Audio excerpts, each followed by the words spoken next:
Well, good morning, everybody. Good afternoon, good evening, good day, wherever you are in the world, whatever you're up to. Hi! I am Catherine Oster, and I am a certified facilitator with Access Consciousness. Good morning, Karen. Hi, Mom. Welcome to this week's edition of Coffee Chat, where I just jump on my Facebook page live and we just chat about whatever is going on. Hey Jackie, good morning. So this week I want to chat about demand, like the energy of demand. And oftentimes in Access classes, or with other facilitators, they're like, well, are you willing to demand this? Are you willing to demand that no matter what, you're having this in your life, you're choosing this will show up? The energy of demand. One of the class participants in one of my classes, she asked if I could talk about this because she's like, I just feel really pathetic sometimes, Catherine. Can you talk more about demand and what that is and how I can be that in my life? And so I've just spent a little bit of time like ruminating on what is demand, and I know that I can be this for myself, and I have. So like when you demand something, there's a few elements that make up this demand. Number one, you're not doubting. Like there is no doubt that creeps in. Well, and it might creep in because that's the thing. In the beginning, you might have some doubt creep in, but you have to squash it right away. Squash it with like, no, I'm never going to mind that. I am having this. And oftentimes I know the demand, like the doubt that creeps in is that, are you worthy of deserving it? Which leads us to a whole other topic of conversation. But is it relevant if you're worthy? Are you willing to have it? Are you willing to choose it regardless of if you are deserving and worthy of it? Because that is where doubt will stem from, a worthy and deserving thing. Hey, Ruby and Annalise and Shaligian. I'm sorry if I pronounced your name incorrectly. So that, and another element of demand is you are willing to do whatever it takes. Meaning you're willing to get uncomfortable. You're willing to ask for something. You are willing to do whatever it takes for this to show up. So let's say, what is an example of this? Okay, so for me, let's say, okay, I'm going to use myself. Hi, Juanita. When I was going to my first certified facilitator training, or when I go away to class to facilitate classes, it sometimes gets a little bit funky with my husband. Because he stays home and he looks after my animals. Now, I could also ask somebody else, but he would just kind of make it weird, and he would feel, these emotions like, well, you're leaving and I have to stay here to look after your animals. And he would get a little bit annoyed with me. Now, if I wasn't willing to do whatever it takes and I didn't like him feeling uncomfortable with this, then I would probably have just stopped going away because then he's comfortable. But that's not me. I am willing to do whatever it takes to create and facilitate change in the world that I know is possible. And if that includes me traveling a little bit, then that's what I'm going to choose. Now, I'm not being unreasonable about it. I know, like I'm aware I don't go away at calving time or seeding time or harvest time. There's times of year where I know I need to be here. So I am here. But at the same time, I'm willing to do whatever it takes in the sense of he can either, and this is where you also have to be willing to lose people. Like, if he really didn't like me doing this, he would probably divorce me and we would carry on. Am I willing? Like, are you willing to lose whatever that person is or whatever that thing is in your life that is keeping you from having what you are demanding? This also came up with my indoor riding arena. he thought it was the most ridiculous thing in the world. Why would anybody want to have a building worth $250,000 to ride a horse in?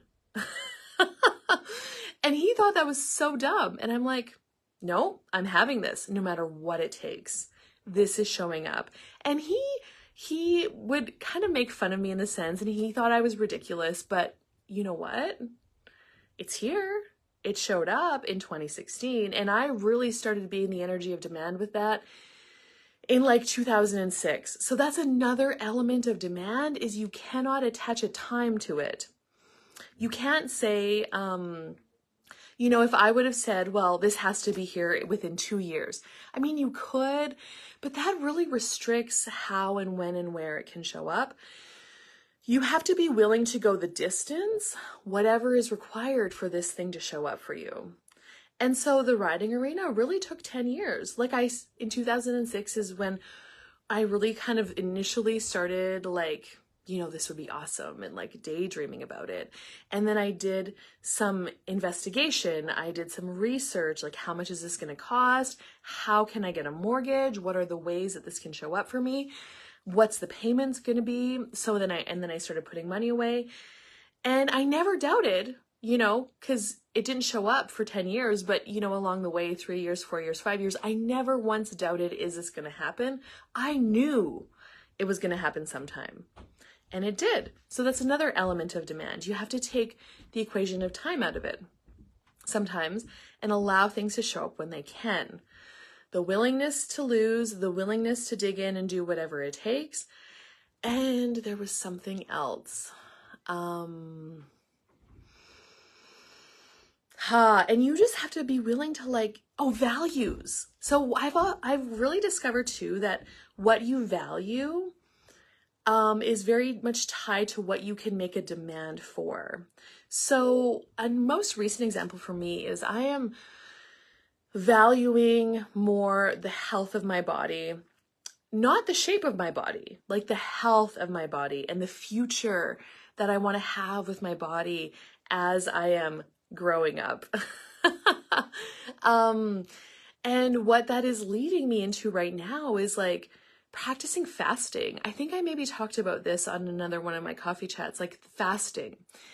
And I have to make this demand, I am doing a 36-hour fast, and no matter what, because I'm valuing the future health of my body and what I can do with my body in 5 years and 10 years. I'm valuing that future over top of the instant gratification of what I think food is going to give for me right now, because it's getting me to be present, way more present in my life.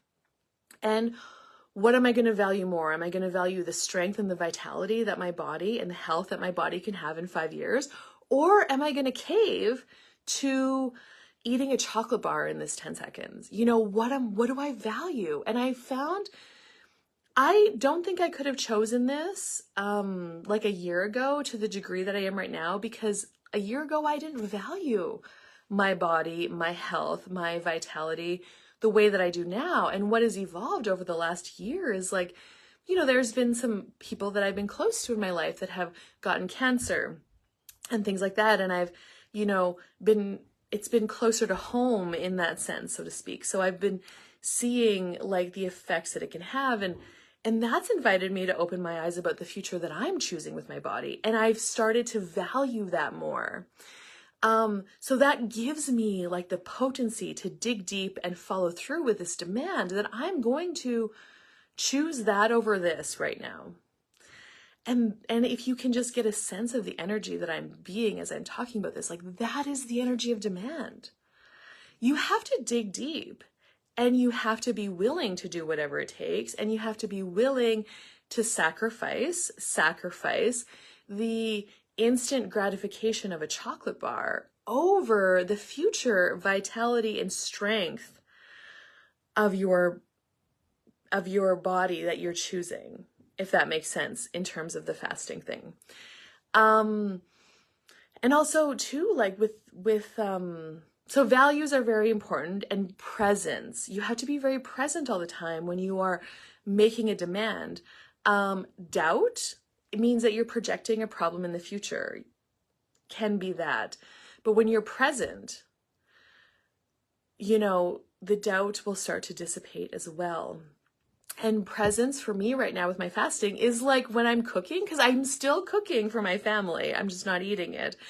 How the presence it takes to not lick the spoon when you're cooking is like, I didn't realize how much presence that took, because I could see it. I'm like, oh no, we can't do that. That's going to break a fast. And we've already been fasting for 24 hours. And I'm not going to waste all the energy that I put into choosing that.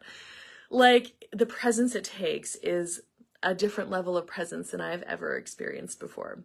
So what would you like to demand in your life?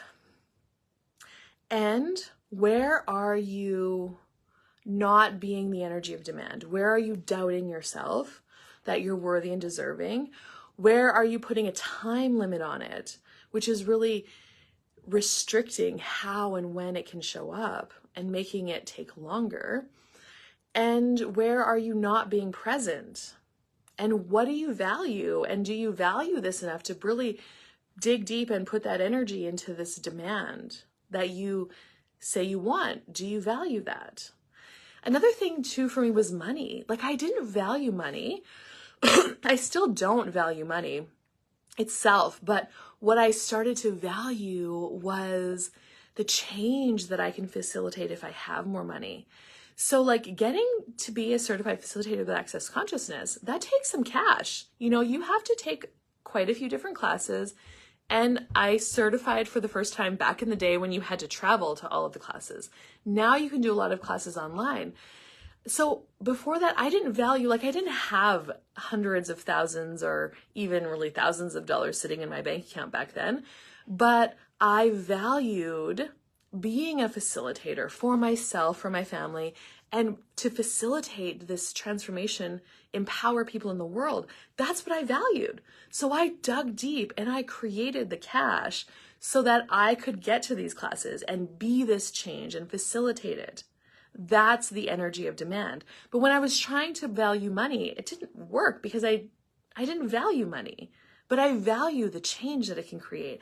I value the riding arena that it can give me, so I can have clinics and coach and what that can create, but I don't value the cash itself. So that's a whole other conversation. But that's a little bit about the energy of demand. And I would love to know if you guys got something out of this. If you have any questions, send me a message, put in the comments. So yeah, what else is possible? People who are demanding are scary because they're not controllable, because nothing will stop them and nothing will get in their way. And are you willing to be that scary? Okay. Well, happy Friday the 13th, you guys that are live with me today. Thank you so much for joining me, and I will see you later. Bye-bye for now.